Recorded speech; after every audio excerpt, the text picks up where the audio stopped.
in progress.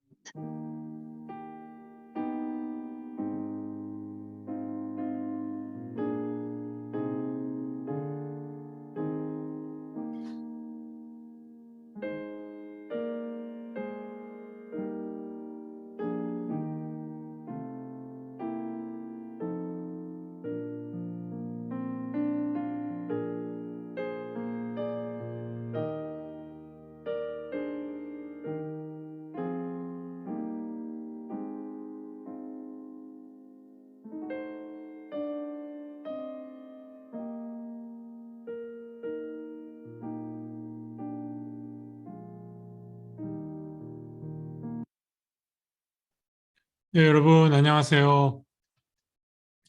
어서 오십시오. 말씀 묵상 자리에 오신 여러분들을 환영합니다. 간밤에 편히 주무셨습니까? 2월 8일 화요일 아침입니다. 오늘도 하나님께서 이렇게 아름다운 하루를 선물로 주셨습니다. 감사합니다. 오늘은 어떤 말씀으로 묵상하게 하실까 기대하면서 우리 다 함께 묵도로 시작하겠습니다. 묵도하겠습니다.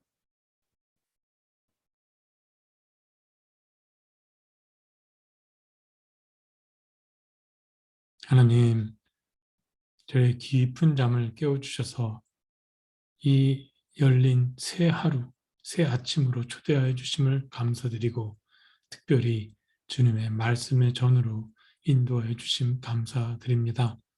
저의 영혼을 살찌우게 할 그 말씀 저희가 바라나이다 말씀하옵소서. 이 시간을 인도하는 이 사람의 입술의 말과 주님의 자녀들의 묵상이 주님께 연락되기를 원하오며 그리스도 예수의 이름으로 기도드립니다. 아멘. 우리가 다 함께 부를 찬송은 찬송가 454장 주와 같이 되기를입니다. 찬송가 454장 주와 같이 되기를.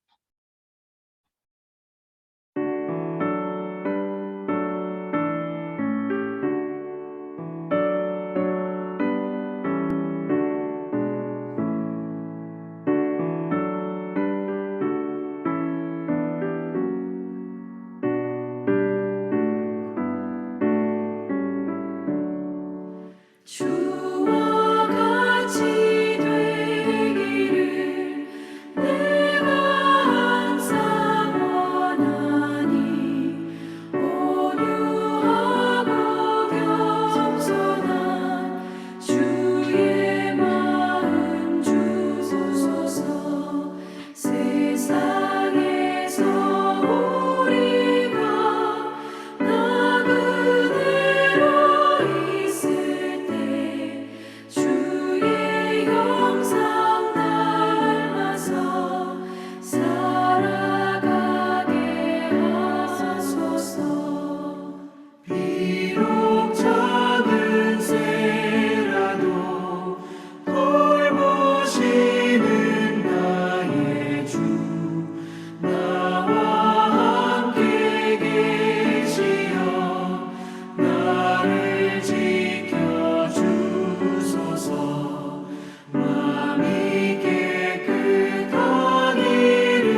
아멘. 이 아침 하나님께서 저에게 주시는 말씀은 누가복음 11장 1절에서 13절의 말씀입니다. 누가복음 11장 1절에서 13절의 말씀입니다. 스크린 보시면서 우리 다 함께 봉독하시겠습니다. 1절 시작합니다. 예수께서 한 곳에서 기도하시고 마치심에 제자 중 하나가 여짜오되 주여, 요한이 자기 제자들에게 기도를 가르친 것과 같이 우리에게도 가르쳐 주옵소서. 예수께서 이르시되 너희는 기도할 때 이렇게 하라. 아버지여, 이름이 거룩히 여김을 받으시오며 나라가 임하시오며 우리에게 날마다 일용할 양식을 주시옵고 우리가 우리에게 죄 지은 모든 사람을 용서하오니 우리 죄도 사하여 주시옵고 우리를 시험에 들게 하지 마시옵소서 하라. 또 이르시되 너희 중에 누가 벗이 있는데 밤중에 그에게 가서 말하기를 벗이여 떡 세 덩이를 내게 구워달라. 내 벗이 여행 중에 내게 왔으나 내가 먹일 것이 없노라 하면 그가 안에서 대답하여 이르되 나를 괴롭게 하지 말라. 문이 이미 닫혔고 아이들이 나와 함께 침실에 누웠으니 일어나 내게 줄 수가 없노라 하겠느냐. 내가 너희에게 말하노니 비록 벗됨으로 인하여서는 일어나서 주지 아니할지라도 그 간청함을 인하여 일어나 그 요구대로 주리라. 내가 또 너희에게 이르노니 구하라. 그러면 너희에게 주실 것이요. 찾으라. 그러면 찾아낼 것이요. 문을 두드리라. 그러면 너희에게 열릴 것이니 구하는 이마다 받을 것이요. 찾는 이는 찾아낼 것이요. 두드리는 이에게는 열릴 것이니라. 너희 중에 아버지 된 자로서 누가 아들이 생선을 달라 하는데 생선 대신에 뱀을 주며 알을 달라 하는데 전갈을 주겠느냐. 너희가 악할지라도 좋은 것을 자식에게 줄 알거든 하물며 너희 하늘 아버지께서 구하는 자에게 성령을 주시지 않겠느냐 하시니라. 아멘. 네. 자, 오늘 묵상의 제목은 일용할 양식을 주옵소서, 일용할 양식을 주옵소서라고 잡아보았습니다. 오늘 말씀은 예수님께서 가르쳐 주신 기도의 내용입니다. 주기도문은 매우 중요한 내용이기 때문에 따로 시간을 내어서 공부할 기회가 있기를 바라고요. 오늘 아침에는 예수님께서 가르쳐 주신 이 기도에서 기도란 무엇인가, 그리고 주기도문 가운데 일용할 양식, 즉 우리에게 날마다 일용할 양식을 주옵소서, 이 두 부분을 묵상하려고 합니다. 먼저 예수님께서 말씀하시는 기도는 무엇일까요?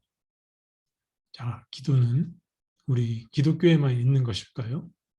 아니지요. 어느 종교에나 다 기도가 있습니다. 기독교, 천주교가 한국에 들어오기 전에 이미 한국 땅에는 여러 종교가 있었습니다. 잘 아시는 불교, 유교, 또 도교, 동학 천도교, 토속 무속 신앙 등이 있습니다. 아마 우리가 잘 모르는 종교도 있었을 것 같습니다. 이들 종교는 오랜 세월 동안 한국 문화에 깊이 뿌리를 내려왔지요. 그리고 그 문화 속에서 태어나고 자란 한국 사람들의 기도에 대한 생각은 이런 문화로부터 영향을 알게 모르게 받았을 겁니다. 그래서 한국 사람들은 일반적으로 기도에 대해 이렇게 생각하는 경향이 있는 것 같습니다. 먼저 첫 번째는 기도는 악령을 물리치는 힘이다. 또 두 번째는 기도는 반복해서 하면 어려움을 극복할 수 있다. 세 번째는 기도를 깊이 하면 미래를 점칠 수 있다. 그래서일까 우리 교회 신앙생활을 하면서 교회 안에서도 심심치 않게 주기도문을 여러 번 반복하면 소원 성취된다라고 말하는 것을 듣기도 했습니다. 주기도문으로 기도하는 것을 무슨 주문 외우듯이 그렇게 여기는 거지요. 이런 것들이 기도에 대한 그 한국 사람들의 전통적인 생각이 아닌가 싶습니다. 그런데 오늘 예수님께서 가르쳐 주신 기도를 보면요, 기독교에서 말하는 기도는 이런 전통적인 기도와는 뭔가 분명히 다른 것이 있는 것 같습니다. 주기도문의 내용은 크게 두 부분으로 나누어지는데요. 놀랍게도 그것은 10계명의 두 부분과 일치합니다. 10계명의 첫째 부분은 제1계명부터 제4계명까지로 여호와 하나님을 너의 유일한 하나님으로 인정하라. 그리고 두 번째 부분은 제5계명서부터 제10계명까지로 너와 내 이웃과의 관계에서 죄악이 될 일에서 멀어지라 입니다. 잠깐 제가 그림 한 장을 보여드리겠습니다. 그래서 예수님께서 가르쳐 주시는 기도에는 크게 두 가지의 내용이 담겨 있다고 볼 수 있습니다. 하나는 하나님의 뜻이 이루어지기를 바라는 것이 기도다. 또 다른 하나는 관계를 망가뜨리는 시험을 이길 힘을 주시길 바라는 것이 기도다. 입니다.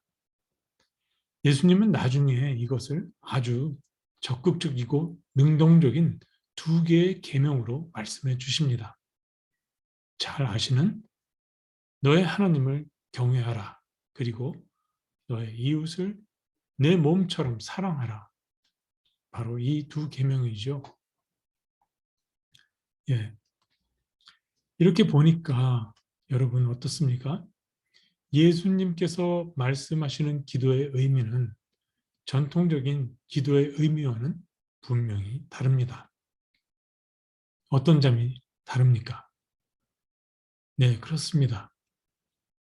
주술적이지가 않고 신비적이지도 않습니다.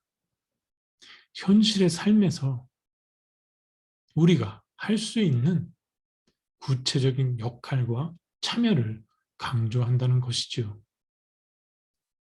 여러분들은 하루 3끼 식사 기도만이라도 제대로 하면 신자의 기도 생활을 충분히 할 수 있다라는 말을 들어보신 적이 있으십니까? 저는 이 말에 전적으로 동감합니다. 하루 삼시세끼 식사를 마주할 때마다 우리가 드리는 그 기도에 예수님께서 가르쳐 주신 기도의 내용들을 진심으로 담아서 기도한다면 그 기도는 하나님의 마음에 합한 기도가 되어서 하나님의 마음을 움직일 겁니다. 자, 그러면 식사 기도의 대표격은 뭐니 해도 일용할 양식을 주옵소서가 아닐까요?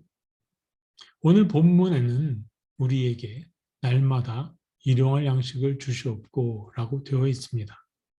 이 기도가 어떻게 하면 하나님 마음에 합한 기도가 될지 한번 다 함께 생각해 보아야 하겠지요. 자, 오늘 누가 사도가 기록한 본문을 찬찬히 들여다보면요. 주님은 음식을 갖고 제자들이 알기 쉽게 기도에 대해 설명해 주십니다.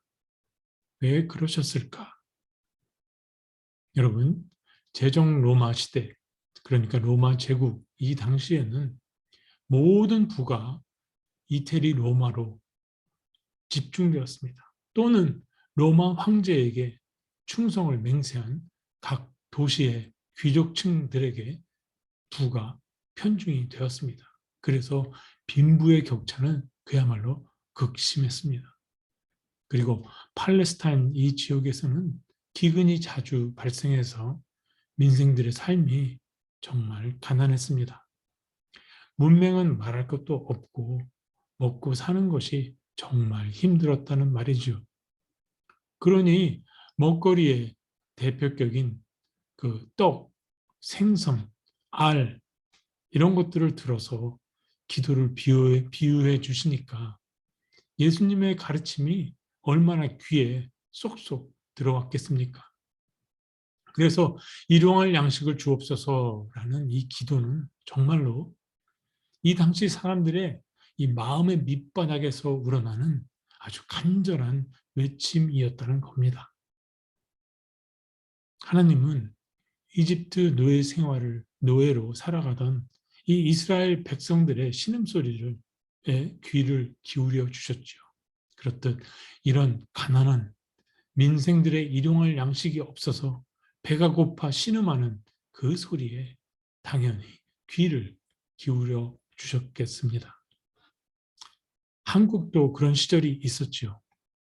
저희 부모님 세대는 한국 동란 난민 생활을 경험하신 분들입니다. 얼마 전의 일입니다. 난리통에 나무 껍질 벗겨서 죽 끓여 먹고 먹을 게 없어서 보릿고개라는 말이 생겨났을 정도였으니까요. 그래서 저희 부모님 세대들도 일용할 양식을 주시옵고 라는 기도를 드릴 때는 정말 꼬르륵 꼬르륵 배 곱는 허기를 참으면서 자기 먹을 양식은 고사하고 그야말로 자기 자식들 그 먹을 음식을 하루 먹을 양식을 위해서 줄임배를 부여잡고 간절히 기도 드리셨던 겁니다. 하나님은 거기에 응답하셨고 우리는 지금 그런 이런 풍요를 누리고 살고 있는 거죠. 그래서 저는 이 주기도문으로 기도할 때마다 이 부분에 오면 조금 어색합니다. 왜냐하면 오늘 우리가 살고 있는 환경은 우리 부모님 세대의 그 배고픈 시절과는 너무나도 거리가 멀고 달라졌기 때문입니다. 지금도 아주 빠른 속도로 변화하고 있고요. 보릿고개가 뭔지도 모르는 젊은이들이 많을 겁니다. 부족한 것이 없이 너무나도 모든 것이 풍족하게 보입니다. 고쳐서 쓰는 것보다 버리고 새 것 사는 것이 더 저렴할 정도이니까요. 제가 어렸을 때 투도 냉장고가 있는 집은 부잣집이었습니다. 그런데 요즘에는 냉장고가 2대에다가 김치 냉장고까지 있는 집들이 많이 있습니다. 냉동고까지 구비해둔 집도 있습니다. 먹거리를 썩지 않게 오랫동안 보관해서 두고 있으니까 굳이 오늘 먹을 양식도 그리고 내일 먹을 양식도 걱정하지 않아도 되는 세상이 된 거지요. 또 무슨 음식을 주고 싶어도 만들어서 주고 싶어도 이제는 지 취향대로 소비하는 시대가 되어서 죽어서도 싫은 소리 들을까 봐 또 주는 걸 주저하게 됩니다. 자, 세대 간의 시대 환경이 이만큼 완전히 달라진 겁니다. 그러니 이런 문명의 혜택을 누리고 배고픔을 모르고 궁핍함을 모르는 세대들이 일용할 양식을 주옵소서라고 기도를 드릴 때 저들은 일용할 양식을 뭘로 생각하고 기도를 드릴까 궁금해집니다. 어떤 영성가들은 인류의 발명품 가운데 가장 최악의 발명품이 이 냉장고라고 하기도 합니다. 무슨 말도 되지 않는 소리냐 하실지 모르지만 좀 깊이 좀 잠잠히 생각해 보면 깊은 울림이 있는 말이다 싶습니다. 제가 요즘 읽고 있는 책 중에 이 대교리 문답이라는 책이 있습니다. 이게 대교리 문답이라는 책인데요. 종교 개혁을 이끌었던 마틴 루터가 쓴 책으로 기독교인들이 꼭 알아야 할 기독교의 기본 교리들을 잘 정리했습니다. 1529년에 출간했으니까 지금으로부터 거의 500년 전에 쓰여진 책입니다. 이 책에서 루터는 일용할 양식을 주옵소서라는 이 기도에는 일용할 양식이 있기까지 필요한 모든 것들이 포함되어 있어야 한다고 말합니다.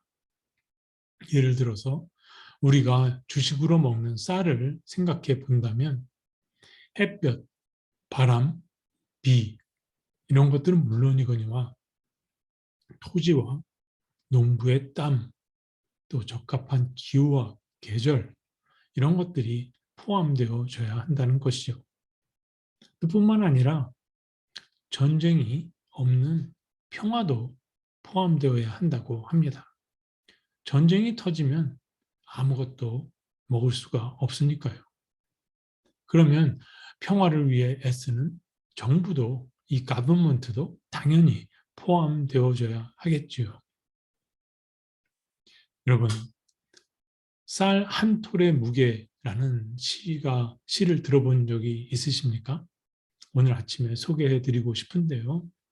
자, 스크린을 한번 보여드리겠습니다. 쌀 한 톨의 무게. 쌀 한 톨의 무게는 얼마나 될까? 손바닥에 올려놓고 무게를 잰다. 바람과 천둥과 비와 햇살과 외로운 별빛도 그 안에 스쳤네. 농부의 새벽도 그 안에 숨었네. 나락 하늘 속에 우주가 들었네. 버려진 쌀 한 톨 우주의 무게를, 쌀 한 톨의 무게를 재어본다. 세상의 노래가 그 안에 울리네. 쌀 한 톨의 무게는 생명의 무게, 쌀 한 톨의 무게는 평화의 무게, 쌀 한 톨의 무게는 농부의 무게, 쌀 한 톨의 무게는 세월의 무게, 쌀 한 톨의 무게는 우주의 무게. 자, 좋지요? 홍순관이란 가수의 시인데요. 제가 묵상을 마친 후에 이분이 부른 노래를 틀어드릴 테니 나중에 꼭 들어보시기 바랍니다. 우리가 벽시 하나에서 쌀 한 톨이 있기까지 희생한 이 모든 것들, 그리고 하나님께서 창조하신 세계를 볼 수 있다면 우리는 진정으로 감사하는 사람일 수 있을 겁니다. 그래서 일용할 양식을 주옵소서라는 이 기도에는 자연히 하나님을 향한 감사가 담기게 되는 거지요. 그러나 일용할 양식을 주옵소서라는 기도는 여기에 더해서 매우 중요한 한 가지를 우리가 꼭 기억해야 함을 일깨워 줍니다. 쌀 한 톨에서 우주를 보며 하나님께 감사할 줄 아는 사람은 틀림없이 지금 이 순간 바로 내 앞에 있는 사람, 내 이웃에게서 하나님을 보며 감사할 수 있다는 겁니다. 쌀 한 톨에도 감사할 수 있었는데 내 앞에 있는 한 사람 안에서 하나님을 보니 감사할지 않을 수밖에 없겠죠. 그래서 일용할 양식을 주옵소서라는 이 기도는 반드시 일용할 양식이 없어서 굶주리는 가난한 이웃, 나의 이웃을 기억해야 한다는 겁니다. 그들의 결핍을 헤아리는 것이 일용할 양식을 주옵소서라는 기도가 된다는 거죠. 먹을 양식은 물론이거니와 나의 따뜻한 말씨, 상대방을 향한 존중, 연약하고 소외된 사람들을 향한 긍휼함, 나의 메마름 때문에 상처받은 영혼들, 이들도 모두 포함된다는 겁니다. 이런 알게 모르게 무시되고 소외된 사람들을 우리가 기억할 때 그제서야 비로소 우리가 드리는 일용할 양식을 주옵소서라는 기도는 하나님의 마음에 합한 기도가 되고 하나님의 마음을 움직이는 기도가 될 겁니다. 이런 기도를 드리는 기도자의 진솔한 삶 속에서 하나님의 말씀은 구체적으로 실천되어집니다. 그것이 곧 말씀이 성육신되는 기적이 되는 사건입니다. 그러니 말씀이 육신된다는 것은 결코 믿기 어려운 일이 아닌 것입니다. 그래서 예수님은 오늘 본문의 마지막 구절에 너희 하나님 아버지께서 구하는 자에게 성령을 주시지 않겠느냐라고 말씀하신 겁니다. 여러분, 결국 우리가 드려야 할 기도는 무엇일까요? 그것은 하나님의 뜻에 나의 뜻을 포개놓는 나의 내려놓음이라는 겁니다. 내려놓음.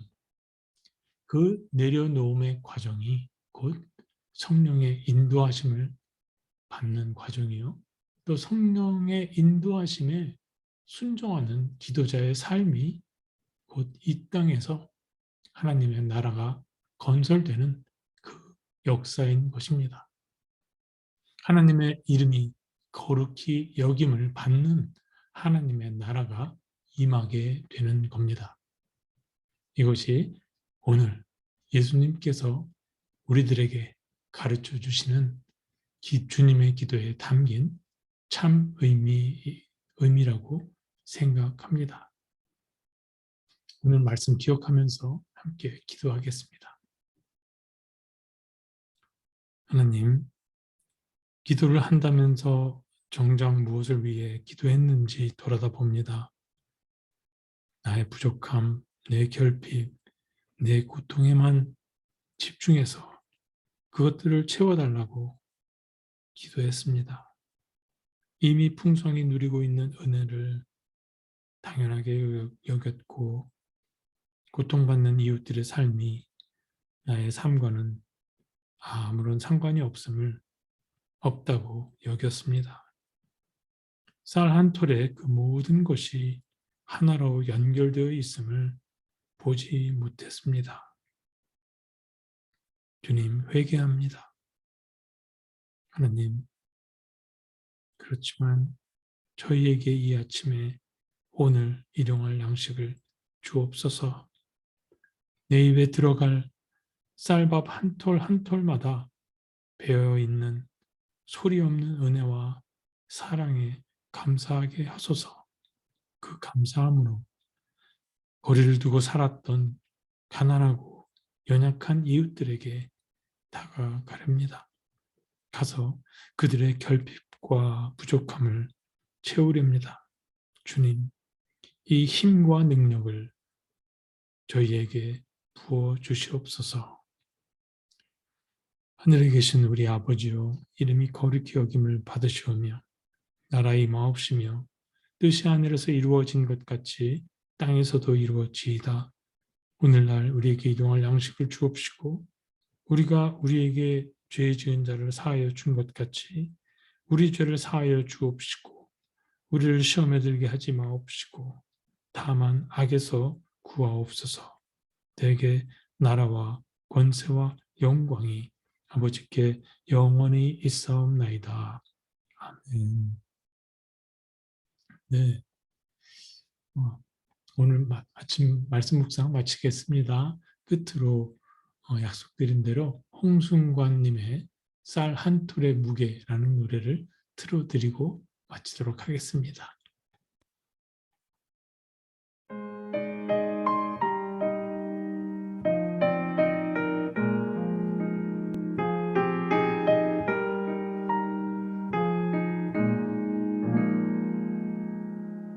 쌀 한 톨의 무게는 얼마나 될까? 내 손바닥에 올려놓고 무게를 잰다. 바람과 천둥과 비와 햇살과 외로운 별빛도 그 안에 스며네. 농부의 새벽도 그 안에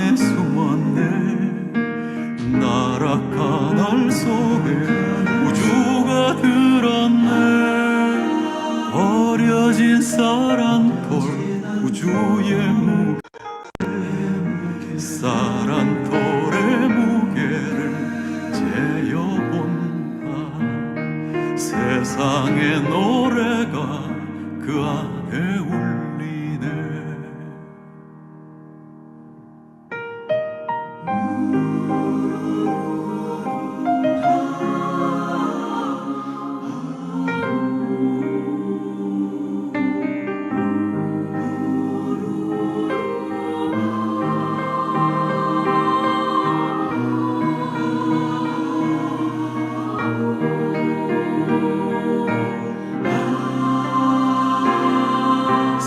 사랑돌의 무게는 생명의 무게, 사랑돌의 무게는 평화의 무게, 사랑돌의 무게는 농부의 무게, 사랑돌의 무게는 세월의 무게, 사랑돌의 무게는 생명의 무게, 사랑돌의 무게는 평화의 무게, 사랑돌의 무게는 농부의 무게, 사랑돌의 무게는 세월의 무게, 사랑돌의 무게는 생명의 무게, 사랑돌의 무게는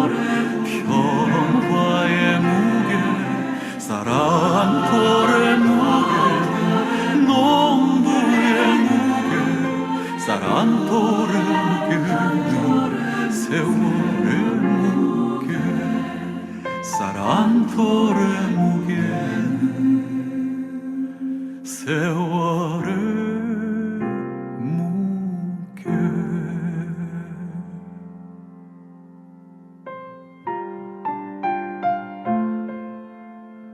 우주의